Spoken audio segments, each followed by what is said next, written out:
Okay, welcome to MMJ-390 Sports Media. I'm John Mark Dempsey, and this will be the first of our lecture videos. I'm going to try to keep these pretty brief, so I may not go over every line on this thing, but the outlines will be available to you on my Leo 2DL, so you can go back and look at these on your own. Our discussions here will be based on the textbook Sports Journalism, An Introduction to Reporting and Writing by Stouffer, Schaefer, and Rosenthal, Roman, and Littlefield publishers. We'll talk about things other than reporting and writing per se, but this kind of gives us a little bit of a foundation for the course. The first chapter in this textbook gives students an idea of what to expect from a career in sports media, and I know not all of you are intending necessarily a career in sports media, but we are going to talk about that. I know some of you are athletes in football or other sports.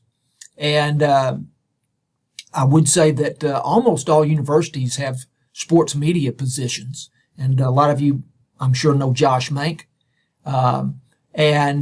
So Josh is a person whom there are other people in similar positions like Josh's at other universities, and at a large university like say Texas A&M or the University of Texas, there would be a lot of people in that kind of job. So that's an interesting career path in sports media. Also, the traditional type jobs with radio and television stations, newspapers and magazines, and more there are digital media type jobs. The Barstool web site is real popular in sports, you probably know. There's opportunities for blogging and working in social media. So we'll talk about all of those.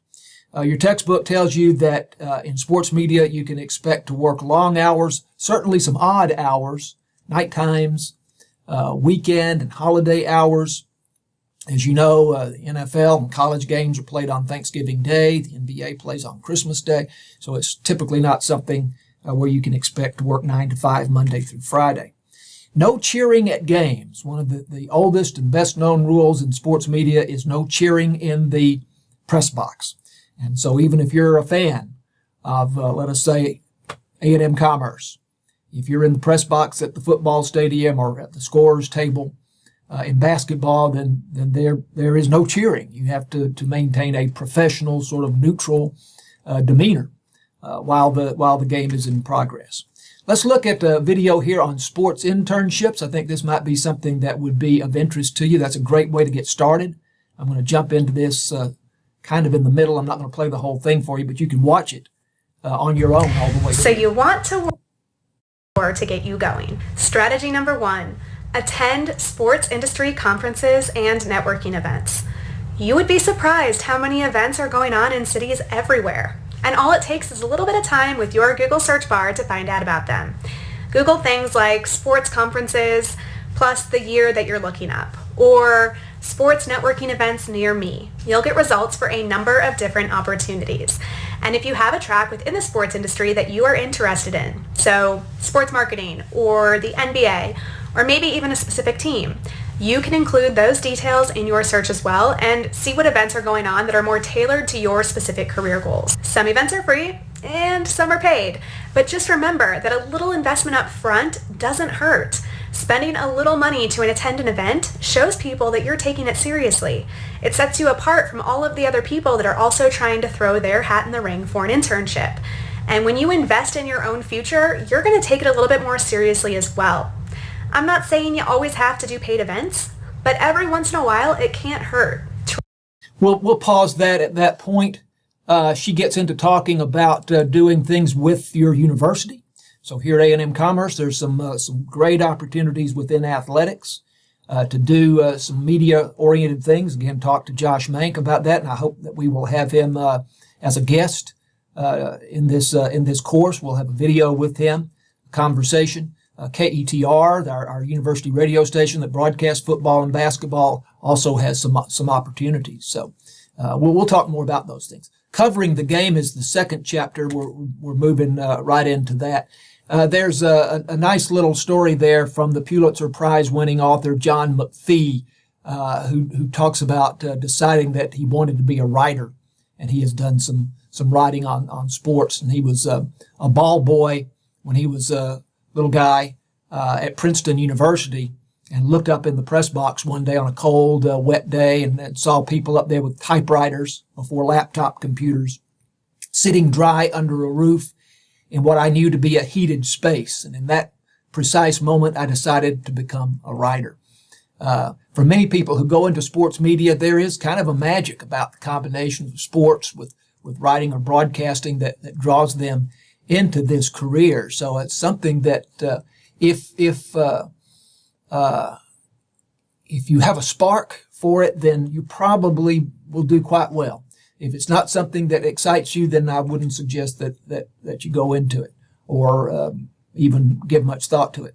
Most people going into sports media today are what are called mojos, mobile journalists, and they don't just write, but they may very well write, but also shoot video, continue to do all the traditional sorts of things, such as gathering facts, telling a story in an entertaining or coherent fashion. They certainly may blog and contribute to social media, but they're going to have multiple talents. And that video talent is probably, in social media certainly, those are talents that they're going to need in addition to the talent of being a writer. Bloggers, there are amateur bloggers and there are professional bloggers. And you may right now be an amateur blogger. Professionals, of course, are being paid for it, and they have access that amateurs don't. Print journalists, again, having to become video producers as well, or vloggers, the V standing for video there, so a vlogger rather than a blogger. But that video talent has become quite important. And then, of course, also, again, the social media savvy. Sports media are finding it necessary to cover a range of stories far outside the normal bounds of sports. So it's not just the game itself, but some subjects you may have to become knowledgeable about. Performance-enhancing drugs, legal troubles for athletes, contracts, explaining the nature of injury. So there are things other than just the game itself that you have to be knowledgeable about. Still, the age-old principles of good journalism apply in sports media. Accuracy, getting the facts right, and objectivity, being fair to all sides, those are still important. So some types of stories here. Again, I'm not going to go over every line. Advanced stories are previews of upcoming games that compare teams and players. Now, we tend to think of these as being sort of traditional stories that might appear in a newspaper, but there are advanced stories that appear online, and there are advanced stories that appear in television and radio. So this is the story that leads into the game, and so it's necessary to do some research. You want to find information on the team's won-loss record, stats of individual players and the teams, the lineups, and so on to write an advanced story. A lot of preparation is involved, and we will talk about preparation. Prepare, prepare, prepare is the line taken from your textbook there. So you are gathering a lot of information. And so to be as knowledgeable as you can, to convey things that are useful and interesting to your readers or your listeners or your viewers. Much information is available on college, pro, and even high school teams online. We're going to look at the A&M Commerce football page here, but a lot of you know this, and again, some of you are athletes, but it's amazing how much information is available at your fingertips. Here's the A&M Commerce football page, and we're going to click on statistics here. And we're not going to look at a lot of statistics specifically, but just to show you, and this will take a moment to pop up, but to show you how quickly and easily you can obtain. So these are stats from last season. We saw that the team went 11-3 overall, 11 wins and 3 losses, 7-1 in the Lone Star Conference, points per game, first downs, rushing, passing, and so on. And then you have individual statistics there as well that you can look at, rushing, and there will be passing statistics and receiving and defensive statistics and all of those things. So, and of course, that's available for every team. As I say, even high school teams. A lot of times there's things available online. In particular, and we will talk more about this, prepare well for interviews. If you're going to interview a player or a coach, and those of you who are athletes, you may be familiar with being interviewed, and you can probably tell if someone is well prepared, if they've done their research and they know something about you before they start to ask you questions. So one thing you want to ask is, what would your audience want to know? Imagine your audience. Who, and this is something you should always do in media, who is your audience? Who are your readers? Who are your viewers? Who are your listeners? What would they want to know? And then let that guide the research that you do and the preparation that you do and developing questions for someone that you're going to interview. Michael Wilbon of ESPN says, when you do interviews, you're looking for anecdotes or personal stories. People who are viewers of sports media, readers of sports media, they want to know the players on a personal level. They're not so much interested in facts per se. And so when we do an interview, and may help to understand this as an athlete as well, what the interviewer is looking for is to get a sense of your personality. So we're looking for anecdotes, for personal stories, things that are interesting, meaningful, maybe funny, that convey some of your personality. That's what we're trying to achieve when we interview people. Again, more on what should be contained in an advanced story. Go back and look at this on your own and pay attention to each one of those individual lines there. Also, game summary stories. This is the story about the game itself that was played after the game. After the game is over, someone won, someone lost, what happened? So this is a summary or recap of the game that may appear in a newspaper, but also may be certainly online. The A&M Commerce, again, football site will have a story about each game. They're available for anyone who wants to read it within about an hour or so after the game, with statistics, with photographs.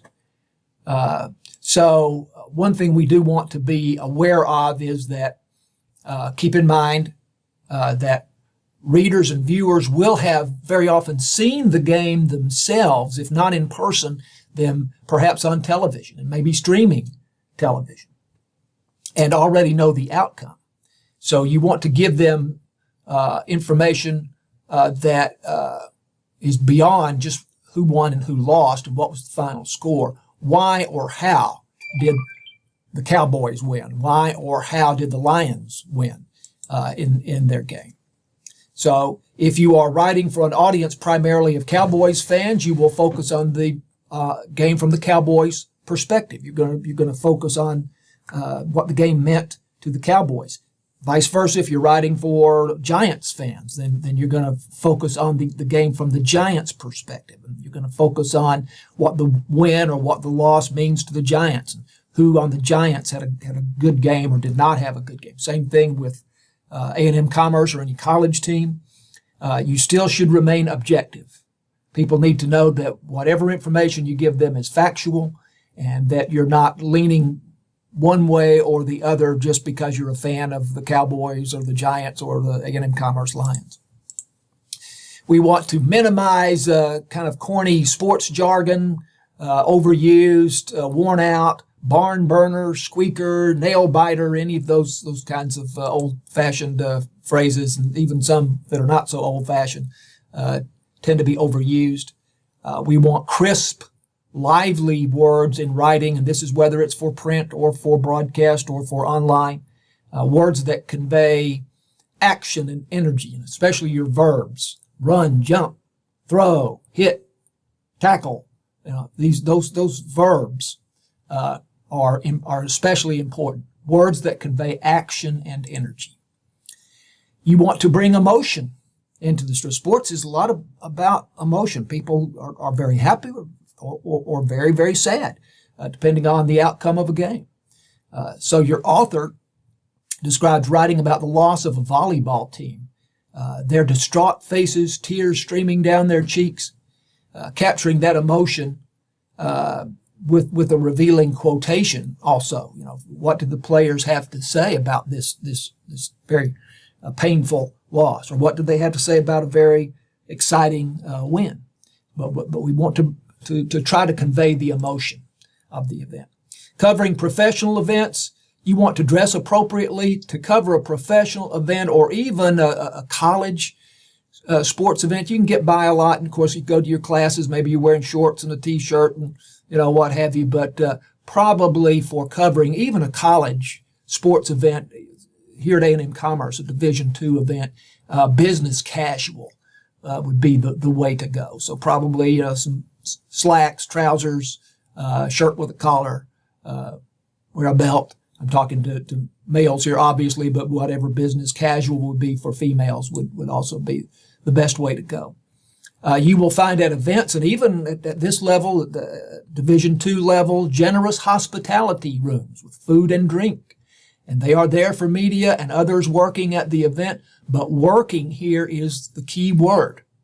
Don't abuse the privilege of a place like that and just sort of take all the pizza or just stay in that room and don't do any work. We've had students that we sent to Mavericks games before, and students ended up not working so much, but just kind of having a good time and hanging out in the hospitality room or whatever, and that did not create a good impression. So don't abuse the privilege of those hospitality rooms.